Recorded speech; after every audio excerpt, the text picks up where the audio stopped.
was better and fatter in flesh than all the young men who ate the portion of the king's meat. Now, is 10 days enough to show significant health improvements? Yes, it is. In fact, there is a doctor, he's not Adventist, but he looked at this Daniel plan study, and he created his name is Dr. McDougall. He has this Livian program for 10 days. And he's not Adventist, but it's a total plant-based program he offers. And people, he uses this lifestyle sort of it was like, it's a center for like a spa type center. And so people will go there. The chefs have the training in the particular recipes. It's all plant-based. They have speakers. And at the end of 10, 11 days, people experience significant improvements. Their blood pressure drops, cholesterol drops, blood sugar drops, weight drops, energy level improves, their whole outlook on life. And they spend a couple of thousands of dollars just to do that program. So he took that. So what you're having here, what we're going through is based on something that has actually shown significant health improvements in 10 days, just like in the case of Daniel and his three, his companions. So let's go to the next section. What will God do for you in 21 days? God has given us the power of choice. It is ours to exercise. We cannot change our hearts. We cannot control our thoughts, impulses, or affections. We cannot make ourselves pure, fit for God's service, but we can choose to serve Him. We can give Him our will. And when we give Him our will, He will work in us both to will and to do of His good pleasure. So He will empower our wills so that we can do that which He wants us to do. So getting started. Daniel's clearness of mind, firmness of purpose, his power in acquiring knowledge and resisting temptation were due in a great degree to the plainness of his diet, his connection with his life of prayer. That's Temperance, the book Temperance 156. So we see that connection, what we talked about earlier. The diet has its impact. Of course, prayer has its impact. The Bible tells us clearly that Daniel and his friends requested a diet of pulse. It was plant-based, and as such, let me go a little farther. It included no animal products. We are told of Daniel's strong prayer life, and of course, these practices led to the superior physical and spiritual health. So, before you begin praying for the Holy Spirit to give you overcoming power to make the necessary changes. And we know that God is able and willing to do what we cannot do. If we ask Him and believe, He will make that happen. If you have any chronic medical conditions like diabetes, heart disease, stroke, high blood pressure, you're taking medication, pregnant, recommended you speak with a healthcare provider before beginning the program. Now, the program is not very, what should I say? Most people could do it with no problem. The greatest issue would be that if your blood pressure is high, it could drop significantly. Your blood sugar could drop, your weight could drop. And so if you're taking medications for blood sugar and blood pressure, it's important that you check your numbers, because most people, their numbers will improve significantly. So if your blood sugar is high, you're taking blood sugar medications, Then on top of that, you make these significant lifestyle changes. You start walking, drinking more water, eating lots of fruits and vegetables and plant-based, then your numbers will improve to the point where you may need to pull back from your medications. So the numbers could drop too low. So that's the part. So if you're keeping track of your numbers, your blood sugar numbers, and let's say your blood sugars are running in the neighborhood of 200 or what have you, and you're testing your sugars first thing in the morning, which would be a good time, and then let's say, a couple of days it's going down to 120. Well, that's good. If it gets down to the place where it's 100 or less, then you may need to be watching that, because it drops much lower, then you would want to pull back or reduce the amount of medication. Let your doctor know you're doing a lifestyle change program, that has been shown to lower blood sugars, and what is his or her suggestion on making adjustments. Obviously, if the numbers are really low, like under 100 consistently, and just watch your medication, and you may need to reduce it by half. And blood pressure, same scenario. If your blood pressure is 140 or 150 over 90 or 160, you're on medication and still 140 over 90 and higher, and you start the program and your blood pressure drops down to 120 over 80, that's great. Drops a little lower, 117 over 70, this is really good for healthy blood pressure. You may need to use the medication. You feel a little dizzy or something like that, you're not getting enough blood sugar, your blood flow to the areas, so you may need to reduce the blood pressure medication. So those are the two key ones that tend to be, obviously, if your cholesterol is dropping, if there's no issue, if you're still taking your medications, that would be fine. But something like your blood pressure and your blood sugar are the two probably key things that we're looking at. Ordinarily, you should start feeling great. If you think you feel great now and you're eating a lot of the things you probably shouldn't be eating or not as healthy, you will feel even better, much better. Okay? So that's on that. Choose a Daniel diet partner. So you may pray together, encourage each other during the, originally it was 14 days. So it could be 14 days or it could be 21 days. What my suggestion would be nice from a church perspective, if you say, well, let's say we're going to do this and we're going to do whatever we need to do. We've checked with our doctor, what have you, and we're going to start next month. We're going to start at a certain date. You get your partner, you do all of this here, prepare up to that time, and then you go for the program. You can go 14 or you can go 21.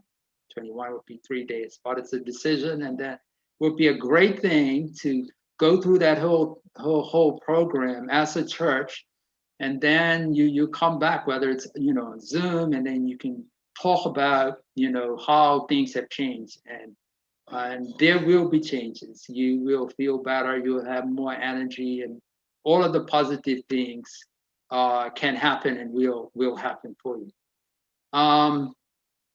Okay.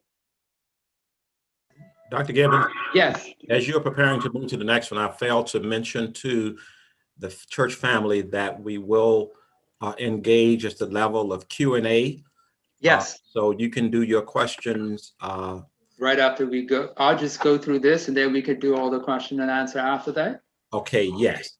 So that they can be aware that, and you can do it two ways. You can place your questions in the chat, or if you choose, raise your hands and I will acknowledge your hands and you can get your question to Dr. Gibbons at that time. Okay. All right. All right. So you get your partner.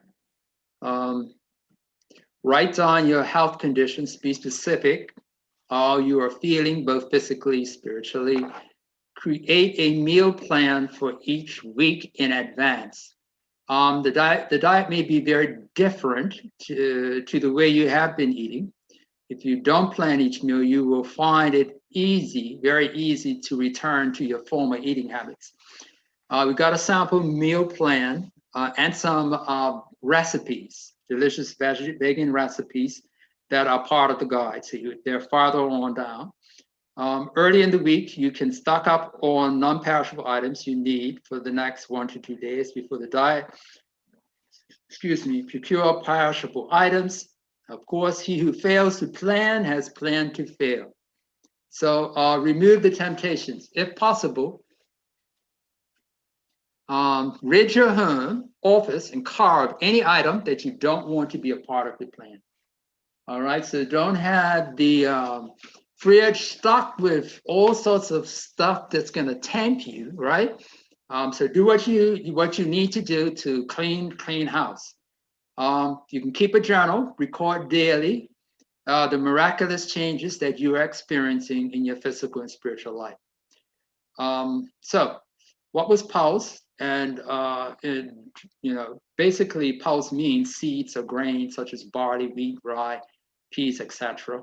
That's the Clark commentary. Pulse would also refer to any kind of seed and plants that bear seeds as well as vegetables. Okay, so you've got the whole grains, and oats is a whole grain, and rye and barley and brown rice. These are all whole grains. Okay, grains are filling, little fat, no cholesterol. Always include like nuts and beans. Actually, they help better with blood sugar control. So not as much, but the starches still could be quite fine. Most people will be fine. But make sure you have more nuts and beans or legumes. They have a way of blunting the rise in blood sugar. You got your legumes, your peas, your beans, your lentils. These are very good for blood sugar control, iron, calcium, as you can see there, lowering cholesterol. If you're diabetic, try a half a cup of beans with your breakfast, lunch and dinner, if you wanted to. That will definitely put a blunt in your blood sugar. I've used that for patients who have had blood sugar problems, medications not working, just a half a cup of beans, real simple. And their numbers are significantly improved. You got your vegetables, your kale, your spinach, your broccoli, your collards. They're also packed and used, most of them, with iron and calcium. The calcium is not absorbed very well from the spinach, but all the other things, other nutrients are there. You got your orange, collard vegetables. So your green, your orange, your purples. The more colors, the better it is overall. They have powerful healing compounds in them. So just imagine you have this plate, and one way of looking at it, so let's say half of that plate is all the vegetables, different colors. And then you divide the other plate into half, and one is like your beans and legumes and nuts and seeds, and the other is like your starches. Okay, so that's sort of looking at what a plate could look like. Then you got your fruits. They are lots of, you got your berries, your cherries, your apples, your pears, etc. The berries, cherries, and apples are very, very good choices. Of course, you can add any number of other, but these are very good healing properties in the berries, the cherries, the pomegranates, the apples, and of course, even your citrus fruit has some good stuff in there. Not as much as the dried fruits. Okay.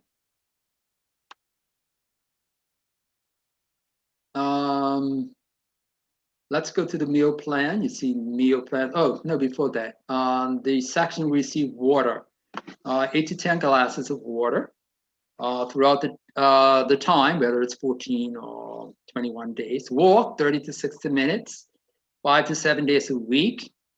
You can break it up, 15-minute segments or 10 minutes, especially if you haven't been used to walking Just walk to tolerance and then turn back, and then each day increase. Meal plan, try to eat your meals around the same time of the day. Okay, try not to eat all over the place. Your body works best if you eat at regular times. That helps with digestion and a whole lot of other things. Eat breakfast like a king, lunch like a queen, supper like a pauper. Okay, so eat your lightest meal during the dinner, your heaviest between breakfast and lunch. Okay, so that's a good way of good plan to follow. Okay, probably your last meal should be between 3 or 4 hours before retiring. Do not eat and go to bed. That is a recipe for disaster.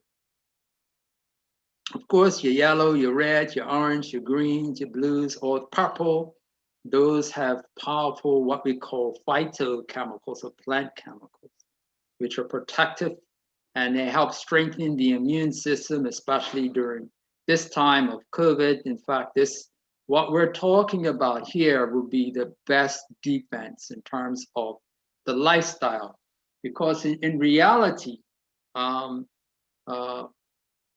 there are two approaches to illness. You can build a good defense, or you can look for something from the outside to kill off the germs, the viruses, etc. While it's okay and important to kill off, but if you have a healthy, vibrant immune system, the body will kill it for you. If you don't build a healthy barrier and all you're doing is taking drugs and pills and depending on that to actually give you protection, then you're going down the wrong pathway. God designed us to with self-healing mechanisms. You understand them and you obey them. God's promises, He will not put on you the diseases of the Egyptians. We follow His health laws, He will protect us. So that's an important part. And then you can see the servings. 4 to 11, 3 to 5, 2 to 4, 2 to 4, and 1 to 2. Those are approximate numbers. If you're trying to lose weight, you want to keep on the lower side of the grains. And I would say the others, you can even go to the higher side, you'll be fine. Keep the grains down, and 1 to 2 nuts and seeds. The legumes, you could have more fruits, you could have more vegetables, you have more grains, a little less, and then hey, you should be fine. 4, eat foods high in fiber, and your beans, legumes, fruits, and vegetables are really high in fiber. Fills you up, gives you a feeling of satisfaction, and you end up eating less calories, so you will lose weight as well as improve your numbers, all of that. Eliminate animal products, so that's beef, chicken, fish, eggs, milk, cheese, butter, and any products containing these foods. So that's going to be your commitment for 14 or 21 days. And I encourage you to go all the way, go all out. We are heading back to where? We're heading back to Eden. So we're heading back to Eden, and especially during a time like COVID-19, we know that the people who are more susceptible are the people who have pre-existing health conditions, diabetic, hypertensive, overweight, compromised immune system, etc., etc. So the lifestyle that God has given us will actually fix all the problems that is associated with people that end up with COVID at a substantial higher number and don't do as well. So if you address all of these lifestyle factors, you're less likely to be infected. And if you are, your body is more likely to actually fight it all and build up its own immunity, make its own antibodies to fight for you. And God knew this. God knew COVID would come. He knows all that's happening.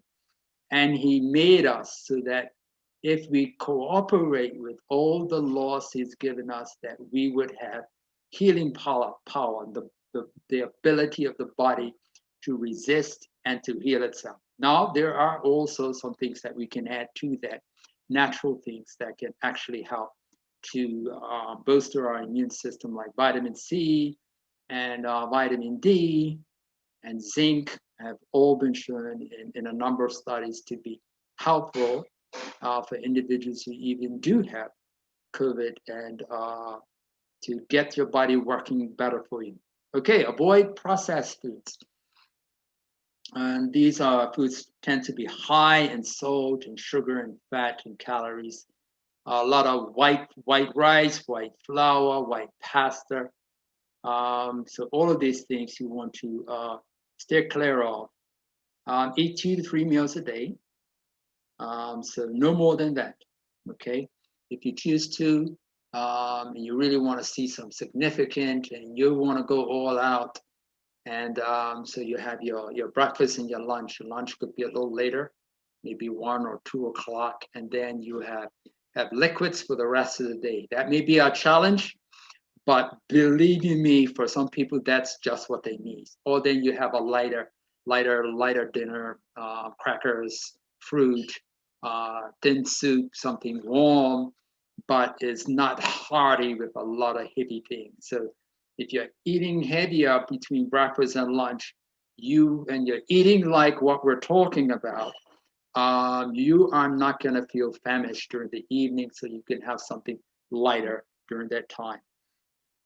3 hours before, you can see that 5 to 6 hours between meals, water drinking as your choice.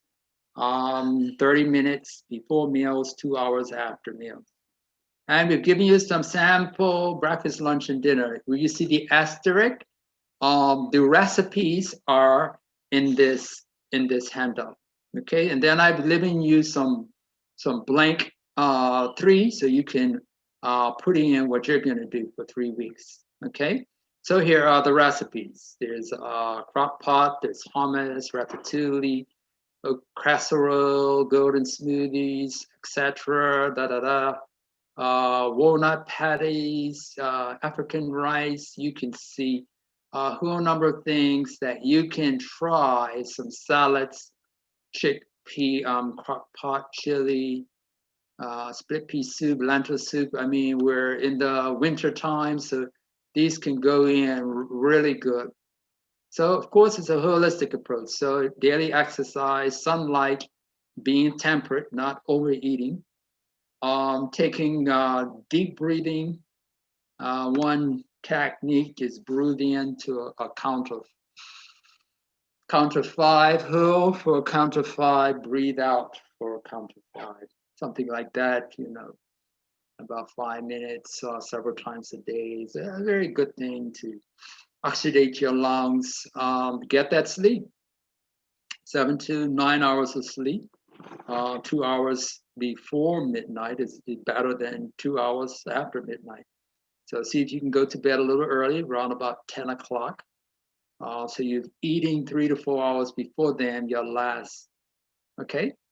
Here is some ideas for a sample walking program that is pretty easy. It's not complicated, and most people will be fine with this. 5 minutes. So now it talks about this whole question of target heart rate. I didn't think I put the information in there, so don't worry about that. So let's say you start out, you're walking in a very relaxed pace. You can talk pretty comfortable.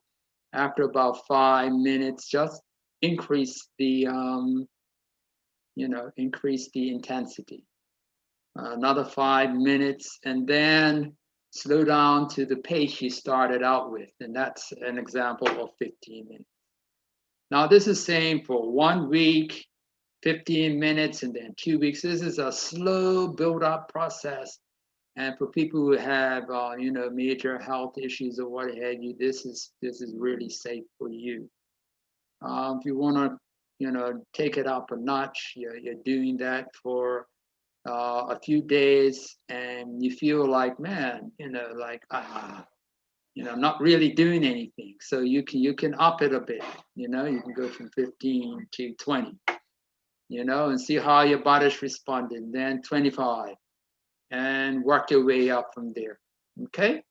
I'll give you some ideas of what you can do. You can record some, things before and after, your blood pressure before you started, your pulse rate, your height, your waist measurements. BMI is a measurement that looks at your height and weight in the formula. If you typed in the internet BMI, it'll give you a little chart, and you find your weight and you find your height, and where the two intersect, you'll see a number, BMI. Now, a healthy BMI is like under 25. Between 25 and 29 is overweight, and obese is a more significant overweight, 30 and higher. Energy level, you see your energy level, a 10, man, I got all the energy in the world. And very low, 1 or 2, I'm not really doing too well. How much hours you're sleeping, how much exercise you're getting. And down below, there are other things that you can track throughout the entire program. So then everyone has been going through the program, you're tracking your progress, and then you have a nice follow-up, testimonial, and let me know about it. Then I could come on, and we can have a good time together. All right, so that is what I'm looking at as a practical, something that you can actually do something about and put it together and see some amazing results. Okay. Okay, thank you so much, Dr. Gibbons. And we're going to open up just in a moment for question and answers. I see one question has already come through. So what we're going to do, church family, I'm going to turn this information over to our health ministries director, her team, and we're going to invite the input of our other medical professionals. And the reason we want to do it that way, Dr. Gibbons has already sent us the presentation that's been shared with you, is that we want to ensure, number one, that we do our due diligence in terms of making sure everybody has talked to their medical professional, that you're monitoring yourself, because notice what he said, there's no way you're going to be able to move into this practicum. And if your blood pressure is high, this discipline has already demonstrated it's going to fall. If your sugar is high, it's going to fall. So we want to make sure that we don't want you to just go out there cold turkey on your own. We want to do it as a team, because he mentioned that you need a partner, and then a lot of very nice recommendations. So we want to do it that way. Sister Nellie, I did see your question. So we will turn this over to you. I will wait to meet with you and your team. We will talk about a proposed start date, and we will poll the interest to see if there's enough interest to make it a meaningful venture. And then we will kind of go from there. Now, Doc, I did notice that you mentioned demonstrative results have been shown in 10 days.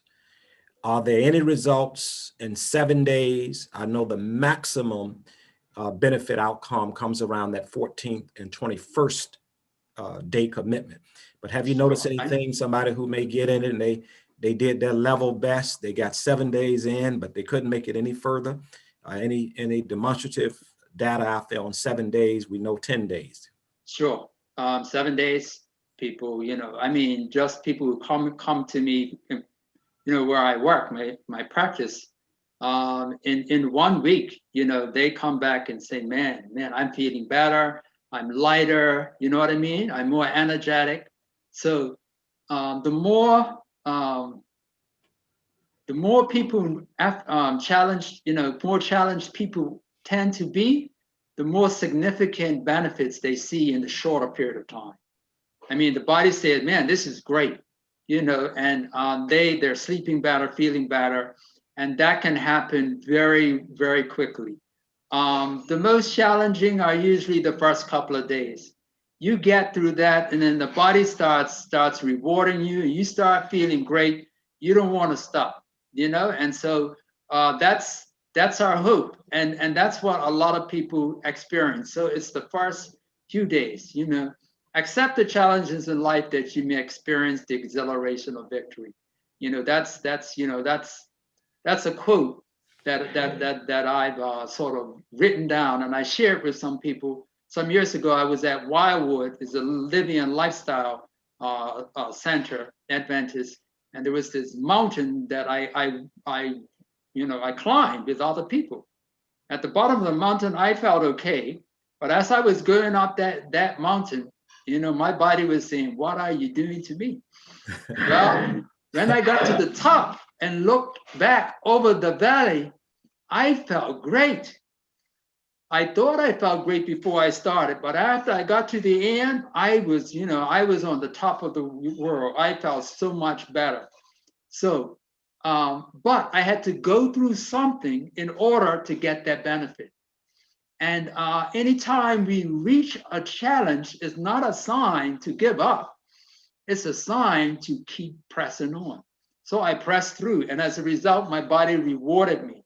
I felt so much better. So I want to challenge you all to just give it a go. You know, don't give up, don't give in. You know, your body will reward you when you put in the commitment. Just before I open it up for a question, I'm hearing a little echo coming from me. Am I sounding a bit better now? Okay, just before we open it up for question and answers, you alluded just a little bit to the powerful remedial and preventative benefits of the vegetable, fruit, and nut kingdom. Can you just take 5 minutes and talk a little bit more about those color varieties, about the powerful benefit, particularly as we're in an area of COVID, and then their variants, which have hit us now that are more infectious than the original. Because you talk about garlic and green peppers and all of those things for like 5 minutes. And then can you talk about sugar for 5 minutes? And then we're going to go to question and answers. So we'll move right to question and answers at I actually had a presentation on COVID and lifestyle. I could sort of go through that quickly, which covers just what you said, you know, all the things that you said, and it'll give people some tips in terms of things that they can do, you know, for your immune health and all of that. I can bring that up. It's already keyed up, and we can go through that for 10 minutes. Yeah. Would you guys like that? Would you like to do that? Yeah. Okay, great. Let's do it. And then we'll come to question and answer. We're doing great.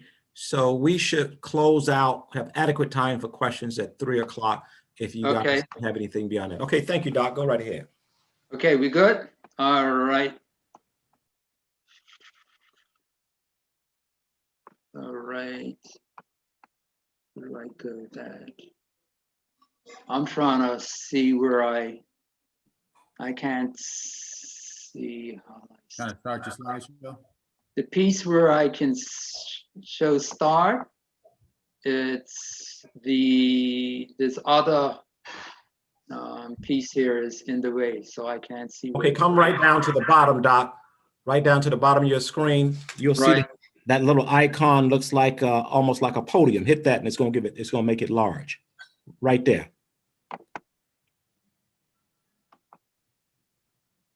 Okay. Yes, sir.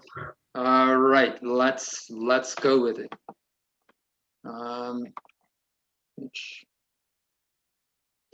Okay, so there are several phases: non-infection phase, phase 1 infection, phase 2 contracting, and phase 3 the hospital.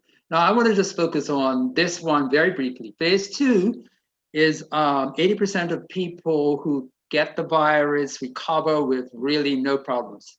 Okay, 20% tend to move on, you know, have higher risk. This is just based on the original study from Wuhan in China.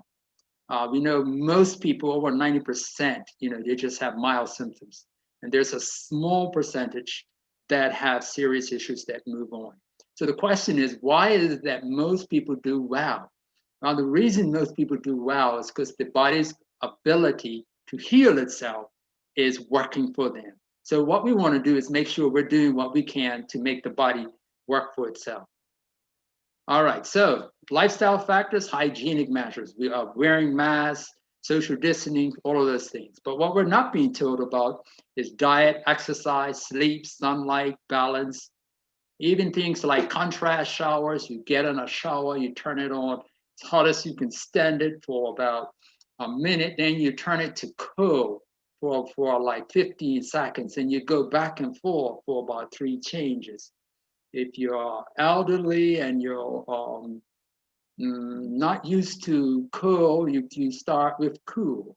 And this contrast, hot, cool, boosts your immune system so your body can fight for you. And of course, trust in divine power. We believe God is the healer. We don't have to walk around in fear. Fear actually suppresses the immune system. So we have that faith in God. We use these natural methods that God has given us. Infection, intensive hot fever baths. We're not going to go into that. Heat packs, steam bath, vitamin C, vitamin D, zinc, all of them can play a part in helping. And we'll talk a little bit about some of that. And of course, treatment, IV, intravenous vitamin C is used by certain doctors, along with other things, other than just, what we commonly do in the hospital setting. I'll just talk briefly about a little bit of that. Okay, so let's go on. What offends the immune system?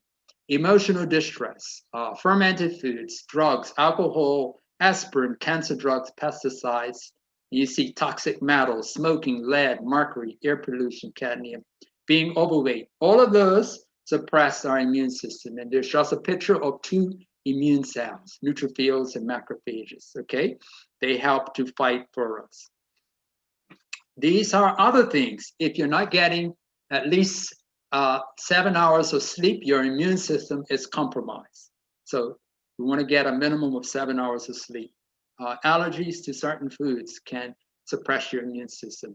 Deficiency in vitamins, you see there, A, B, C, D, essential fatty acids, zinc, low intakes of green. So if you want to boost your immune system, increase your intake of greens. Increase your intake of fruits, particularly lots of your berries and cherries and things like that. And of course, then you've got your mangoes and things that give it a nice. So the purple fruit, the orange fruit, the green vegetables, dark green, all of those, you can actually put it in a smoothie. And I'll give you an example of a smoothie that throws it all together. So lack of exercise, so exercise and too much exercise, irregular meal times, a high intake of animal products. So all of these things that suppress your immune system. So what you want to do is do the opposite, okay? And so jot down if you need to, and if I need to, I can actually send this on to the pastor, and you can benefit from that. All right. Sugar. Okay. This example shows you how sugar suppresses the immune system. If you look at the chart to the right, you see neutrophil. It's just that circle. It's a white blood cell. And just imagine all those little things in there. It's germs that it's engulfing and destroying, so it doesn't hurt the body. So you look at the hours and you look at the activity of those white blood cells. So you can see where you see the 18 and then you see the 16. In the chart, you see a line going down to 10. You can see that, and then you see it down to 10. If you go right down, you see 1 hour. So in 1 hour, this amount of sugar decreased the neutrophil activity significantly. 2 hours, it was still down. 3 hours, it was starting to get better. And 6 hours later, it still wasn't to the level it was before. So you can see, and that's equivalent to 8 tablespoons of sugar. That's a lot of sugar, but for the course of a day, a number of people will consume that amount or close to it or more. That's like 5 tablespoons of honey, and that's a lot. And 3 3/4 cups of sugar. That's the amount that equivalence related to suppression of the immune system. So you can see here the neutrophil index. Now, this is the number of bacteria in each neutrophil. So it's decreased 50%. So the amount of bacteria that it could handle was decreased 50% after 2 hours of a high sugar intake. So if you want to fight against COVID, you want your immune system working for you, you want to definitely pull back from high levels of sugar. This particular slide here, it's looking at, you see the C's, right? That refers to vitamin C. That's inside this white blood cell. So there's 50 times the concentration of vitamin C inside the white blood cell than is circulating in your bloodstream. However, when you have a high intake of sugar, the sugar is pulled into the cell along with the vitamin C. So you end up with far less vitamin C because of the higher amount of sugar that it's being pulled into. So white blood cells can only destroy 25% as many viruses and bacteria because of this sugar concentration. So this is an important reason why we want to cut down on the sugars. It may taste sweet, but it's going to suppress your immune system. So a blood sugar level of 120 milligrams per deciliter, that's when you test blood sugar with a meter, comes up with a number. So a blood sugar level of 120 reduced the white blood cells activity to Gulf toxins by 75%. And it can take 4 to 6 hours for vitamin C levels in the blood to reach optimal level after consuming high amounts of sugar. So an ideal blood sugar is under 100, between 70 and 99. Just 120, and a lot of people's blood sugar is around 100 or a whole lot more.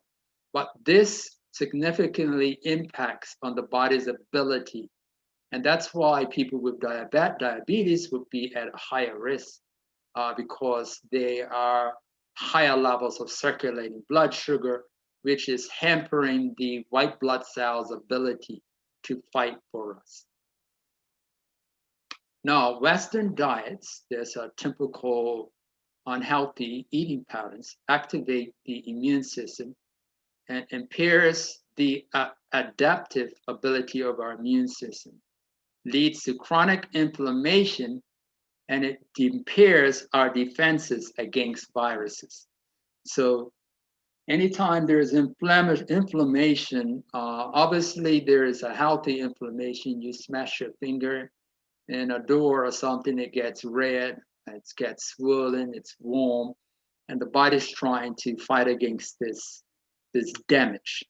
It's the low-grade inflammation that's created by a highly processed diet. Lots of fast foods will do that. So you got this inflammatory process. So the immune system is on this hyper alert, trying to deal with this abnormal situation. And then when a virus or something comes on, it's already compromised. And so it can lead to issues where the immune system is now way out of whack. And people have this, what they call cytokine storm, where the body is actually attacking itself, seemingly, it's all out of control. And so what we want to do is have a diet and lifestyle that puts your immune system in a balanced, healthy state, so that when a virus comes, it rises to the occasion, fights it all, builds antibodies, and then we are back to where we should be. This is an example of how much sugar, teaspoons of sugars, are in various beverages. You can see the number, and I put it in yellow, the teaspoons. Now, the 24 is the amount that's in certain, this particular study we talked about earlier. So the high levels of Mountain Dew and all of this, so people are getting this chronic immune suppression, depressed, and making them more susceptible to COVID-19, or you name it, any type of virus. Here are some foods, Haagen-Dazs and Snickers. You can see that the amount of teaspoons of sugars in these foods. So let's briefly go through a few things. Now, starches, fasting and the immune system. Starches produce no major decrease in the white blood cells. So what we're having in the program with all these whole starches, these unrefined, these things that doesn't deter your body's immune system. Fasting actually increases the white blood cell count, 50%. So eating less actually helps your immune system. It improves the white blood cells' ability to fight for us. Drinking plenty of water. Never fasted before. You just want to get some guidance in doing something like that. Okay, but it does boost your immune system. Vitamin A, we talked about it, and this is where you get the vitamin A.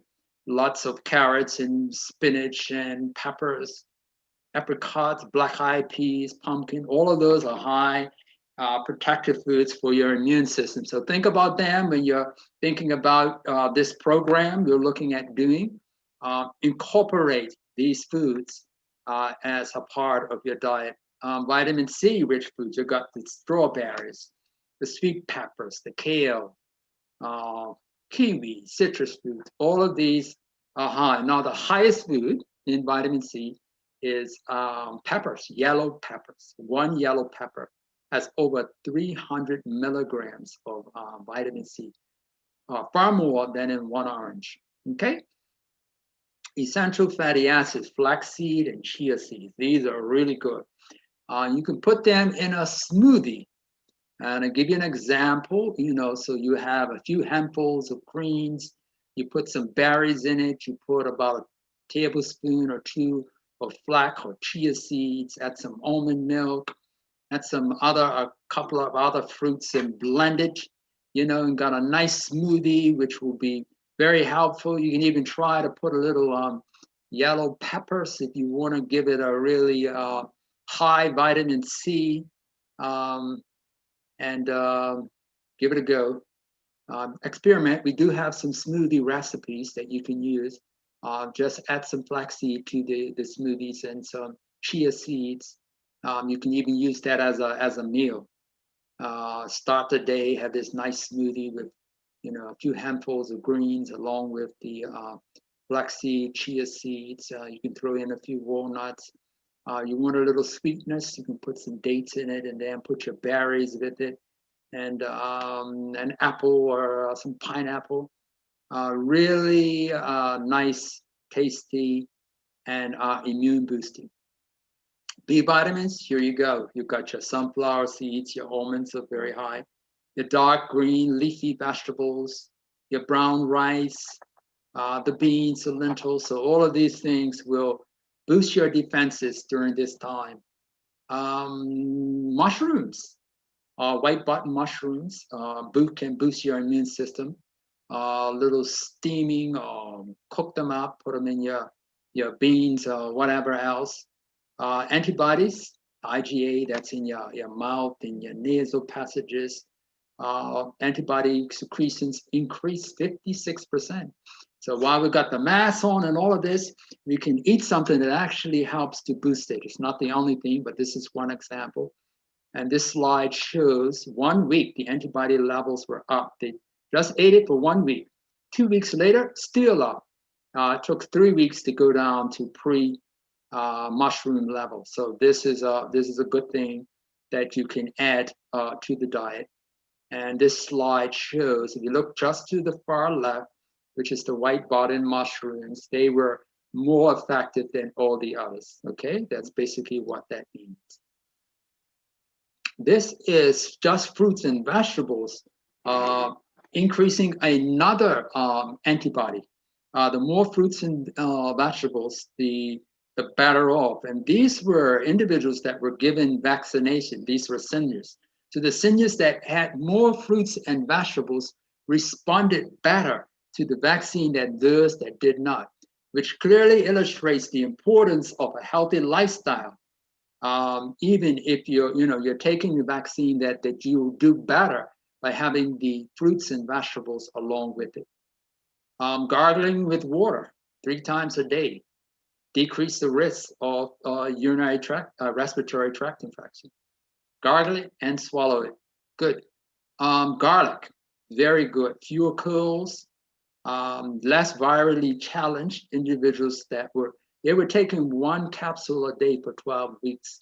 So longer duration of symptoms in those that did not have garlic.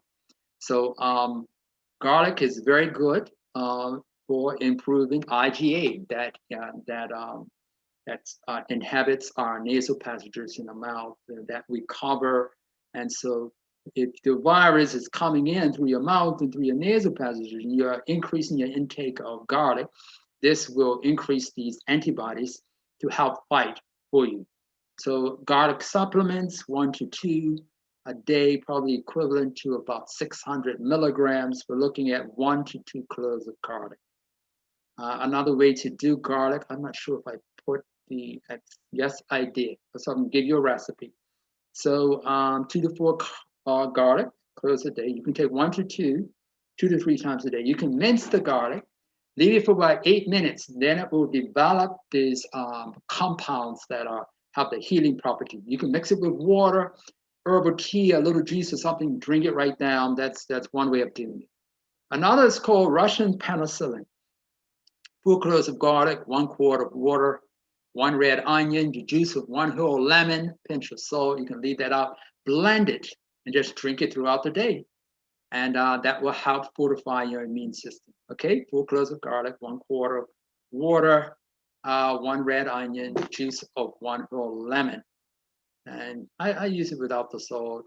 Blend it. Now, if you blend it, and you warm it, so it's really on the hotter side, that's good. That's good for respiratory and all those things. So that's a recipe that you can do to help boost your immune system.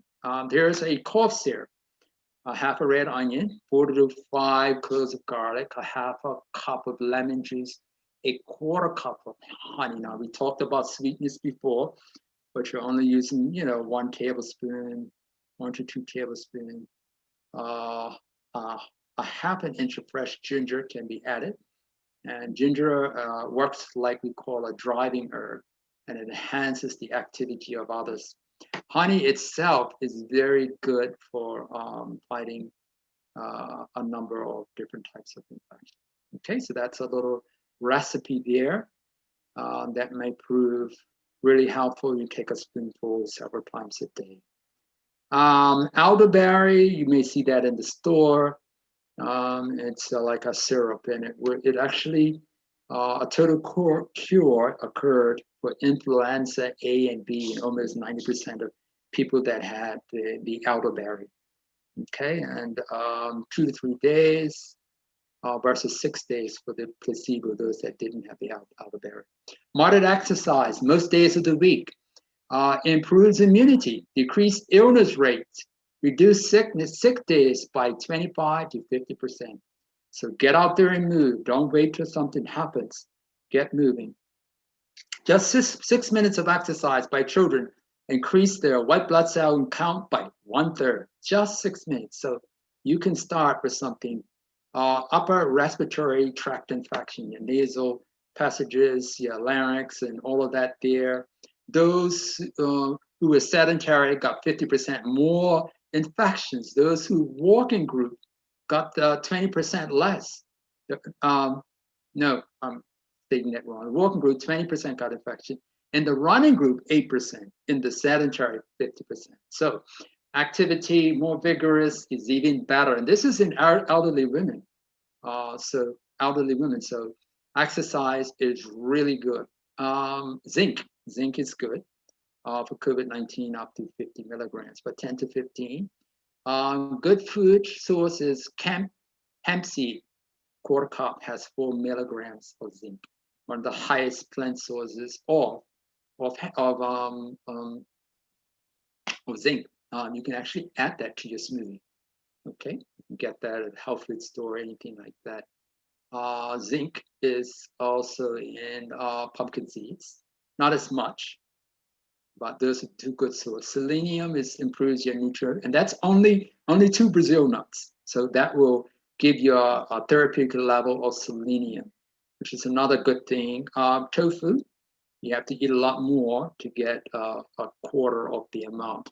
So if you're looking for zinc levels naturally, just 2 Brazil nuts. We'll do that for you.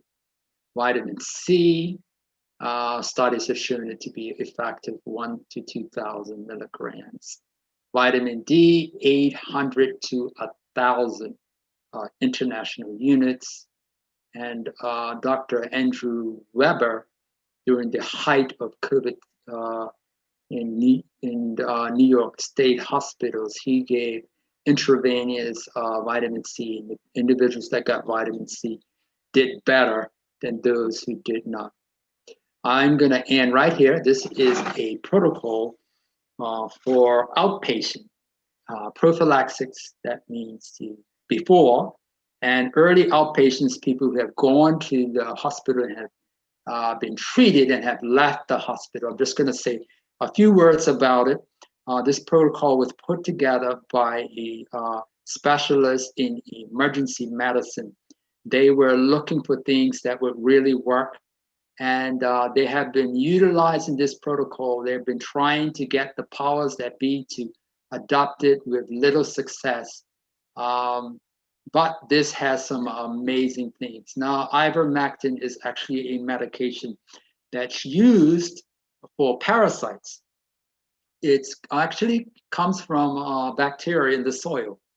And it was first discovered to kill all sorts of parasites. And it has been used extensively in sub-Saharan Africa, where they have lots of parasites. And billions of doses, no side effects at all. The main side effect that people experience is only the people that die off or the parasites. But this also helps significantly for people with COVID-19. And actually, it's only 2 doses they take, first day and day 3. And once a week, once every 4 weeks. Very, very effective. A number of studies have shown in different countries around the world where they started instituting this. In fact, one of the public health officials got sick, was coming down with COVID, and he didn't want to rock the boat in terms of what they were traditionally providing. So he instituted what he called a deworming campaign throughout his states. And so they all got this ivermectin, which costs approximately $12 in the US. And when you compare the areas that used it with those that did not, the whole level of people who had COVID-19 went down to pre-COVID-19 levels, and given to health professionals in certain studies, none of them came down with COVID just by having ivermectin. Very small doses, 12 milligrams, that's what it averages. And the other part of the protocol is vitamin D3. You can see that 1 to 3,000. Vitamin C, 1,000 twice a day. Quercetin, which is high in apples and onions. Zinc, we talked about that, and melatonin before bed. So this is a protocol for people who are at high risk. You can't get ivermectin unless you get it through your doctor. But it's chances are of it hurting you are slim to nothing. But check with your doctor on that, and even some of these other things. Vitamin C, vitamin D3, no issues. Even 1,000 vitamin C or 250 quercetin or zinc. Melatonin before bed, starting out very small amounts, like 1 milligram. But even if you left that out, quercetin, vitamin C, zinc, vitamin D, these are things you can get at your regular store, and they all have been shown to benefit, reduce risk. So that's what I have to share. Okay, thank you so much, Dr. Gibbons, and we will move into the question and answer section. There are a couple that are in the chat. I'm going to begin with the first, and you have already mentioned temperance. So that alerts and educates our people that no single thing is a panacea. Yes. So we can't go out and OD on vitamin D3. We can't OD on zinc. All things in balance is the message I think I've heard clear from you today. So the whole lifestyle piece, right? And then you can add a few of these things along with it, you know, and you should do well. The question regarding diverticulitis and you saw that? nuts, Great. I saw that. The whole thing is things that are like small and things like that that can lodge. So if something is turned to a cream, so it's as fine as anything else that's cream, that shouldn't be an issue if the issue is the little things, you know, creating that issue. If it's the nut itself, you have some sensitivity, that's a different thing. If it's the size, you chew it, it's going to be little pieces, right? And that could be irritating for some people who have digestive colon issues. So put it in a blender and make sure it's finely ground to a cream, then you should be fine. All right. Another question that was in the chat. I don't know if this was directly, it came out as you were talking about the Daniel diet, so it's probably directly related to that. And the question had to do with snacking. Is it okay to have a nice little snack while you're on the Daniel diet? It's best if you eat enough at let's say 3 meals, you'll be fine. Probably the reason why we tend to want to snack more is because of how we're eating. If you eat enough and you eat enough high fiber food, you're not going to be hungry. It's not like you want to snack, you feel great. So my suggestion is try to go without snacking. There's what we call an interdigestive phase, which is a cleansing phase that happens when the stomach is empty. That doesn't happen if you're constantly eating. Look at it this way. You get up in the morning, you eat something. An hour later, you eat something else. 2 hours later, you eat something else. Your digestive system allows food to get into your intestinal tract after it has reached a certain level of digestion. Does that make sense? And so it allows it. So you keep adding things, and it slows up that process. One study demonstrated that 9 hours later, part of the breakfast was still in the stomach, right? And that shouldn't be. So you eat, allow digestion and rest, and then you eat again. And then yes, your body gets accustomed. So every 5 to 6 hours is preparing for the next meal. But if you're eating constantly, you're gonna end up with some digestive issues or other problems. All right, I see one hand raised on device RG1. Is that raised for a question? RG1. I see something about. You got me muted. Okay. It came up and then it. Okay. Am I on now? Yes, please. And then Doc will come back to the chat. Yes. Okay. Doc, gardening. Okay. I know you mentioned that back to eating gardening. Yes. Okay. How the food is being grown is a key, right? That definitely has a factor. Yes. Yeah. They're using biosolids. You know that, right? Yeah, using all sorts of stuff. And so to grow stuff, and could you speak to biosolids and biosolids? You're referring to human waste? Oh, human waste. Well,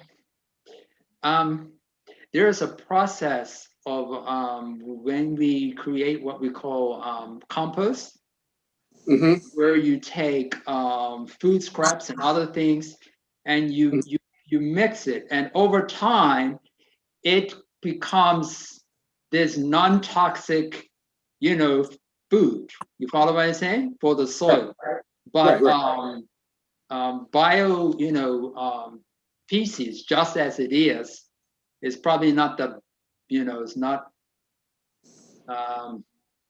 It can go through a process where anything that's potentially harmful is actually removed, and it's that process of where we create this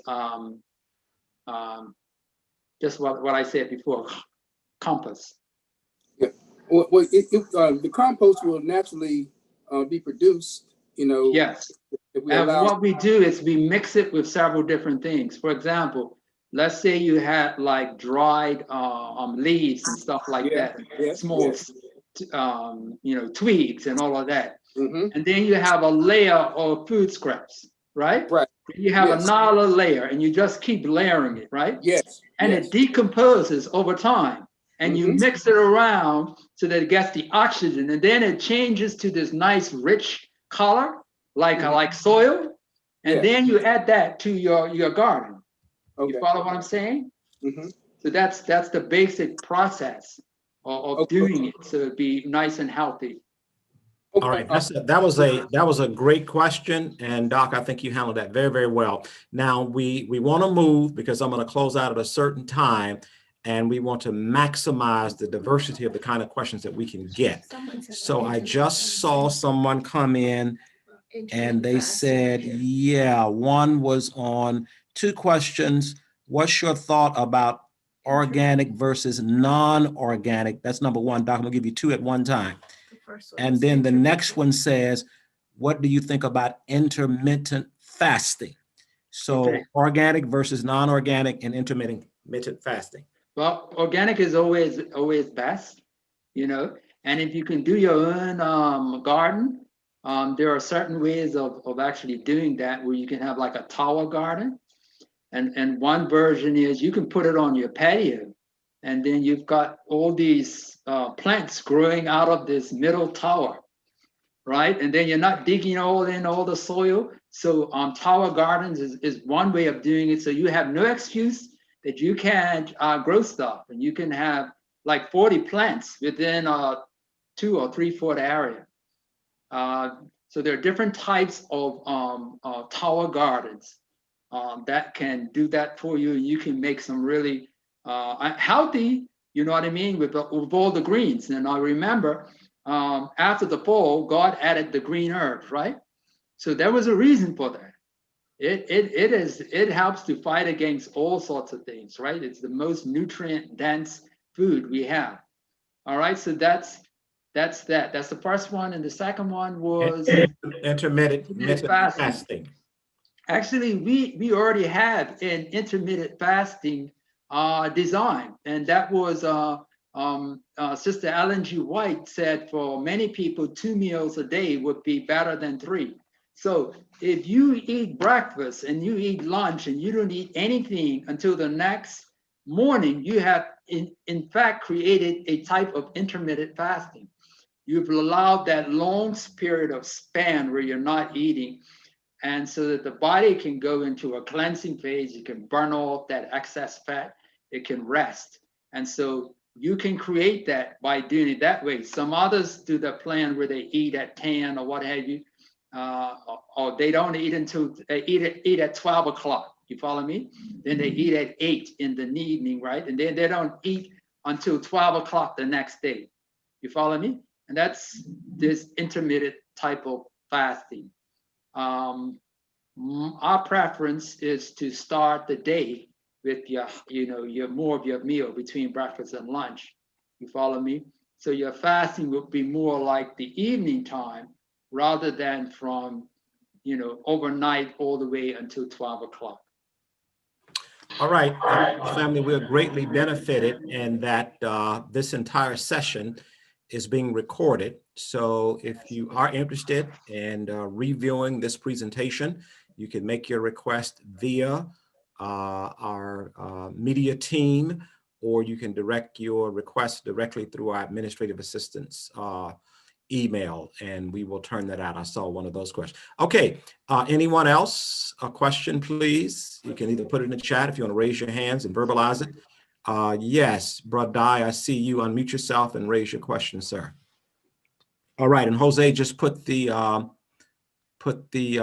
email in the or the contact in the chat so that you can order that if you like. Okay, Brad Dye, unmute yourself, please, so we can hear your question. My question is, can any of us get a copy of the first presentation that you made, Doctor? Sure. You mean 11 o'clock service? About the, no, about the exercise and everything. Oh, you mean the guide for? Yeah, Oh, yes, you have it. So pastor's gonna go over all of that, and then once the program rolls out, all of you will have a copy. So you have the, you know, the details in terms of recipes and all of that. okay. Okay, Doc, I think that's a very interesting question that's coming to the chat. Now, I do know some of what you guys are doing. You really, really pace setters. I'm very, very proud to say in Bermuda, and how a medical clinical establishment has brought you in and connected natural health principles to traditional medical approaches. And so one of the questions that has come up in the chat is, do you provide personal coaching? And if the answer to that is yes, I would like to be your manager to set the fee standard.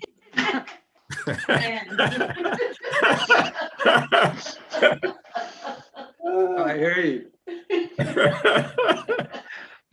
I mean, when you think of COVID and all of this here, anybody anywhere can connect, and definitely something like that can happen. You know what I mean? And we can do some, online coaching and that sort of thing to help people address whatever concerns they may have. Okay. All right. Are there any other questions? Anyone would like to verbalize your question? Okay, I see a hand there in Galaxy 10. Wanda, please unmute yourself. And I'm going to try to go through people to make sure, because I was locked in on one screen. Most of those screens are dark. Okay, yes, Wanda, please. Okay, yeah. I wanted to ask. Okay, I don't do regular garlic cloves with whatever, but I do use garlic powder. So trying to use a healthy amount of that or whatever, how do I determine what's a healthy dosage or amount of garlic powder? Basically, we tend to use garlic as a seasoning. So whatever amount you're going to utilize in terms of a recipe, it can be very strong. But in terms of therapeutically, we're looking at a couple of cloves. And if you use one of the recipes we gave, what I talked about, with how much garlic, a little honey and lemon and all of that, that would probably be a good way of getting a higher dosage of garlic. But in terms of just garlic powder, I would add enough to make the seasoning taste great. If you put too much garlic in something, that's going to be disastrous. And if you're making something like a cough syrup or something, I would suggest you use the fresh garlic. You know what I mean? Blend it up. You add a little honey and add other things. That'll be like a cough syrup. Or the ricin penicillin is not as strong. You take it throughout the day. Okay. But the other, of course, is to get it in an encapsulated form. Enteric coated garlic in a capsule, and then you can swallow it. You can tolerate it more that way without the garlic breath. Okay. All right. Thank you. All right. Thanks. Great question, Wanda. Okay. Anyone else who has not had an opportunity? Yes, Sister Dada, I see your hand. Please unmute yourself.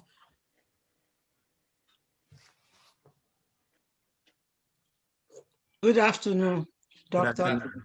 I just have a question. I heard this information on the news couple of times.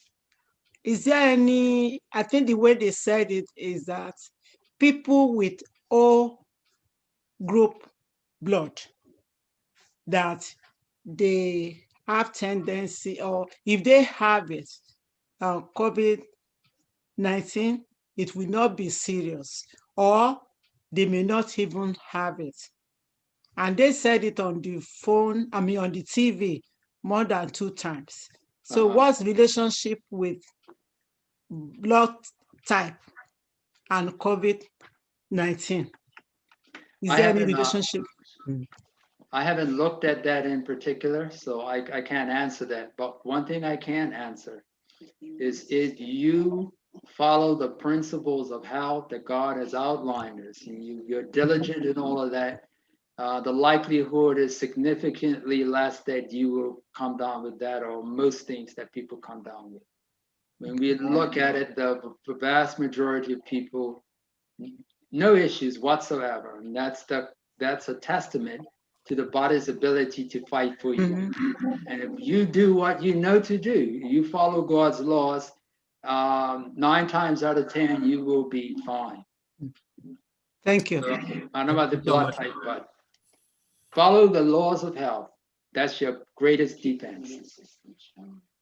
Thank you for that, Sister Dot, and I too have heard of that reference, and others perhaps as well. Okay, anyone else who has not had an opportunity to raise a question? All right, okay. So, Oh, no, that's not. okay, anyone else? It's a great opportunity. We have Dr. Gibbons with us. And so if you have any questions, all right, let me go back.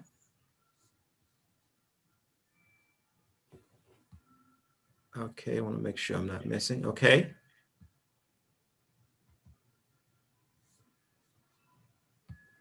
All right, Dr. Gibbons, I am not seeing any other questions.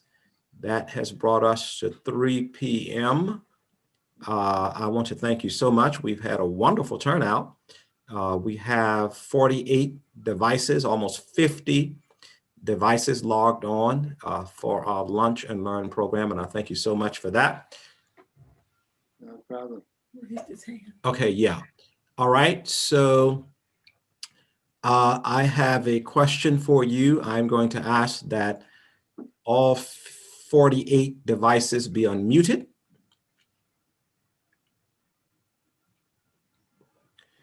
And I have 2 questions for you. All right, Furbies, I see you guys here. If you unmute, and let everybody unmute your devices, please. I don't know how that's going to be good.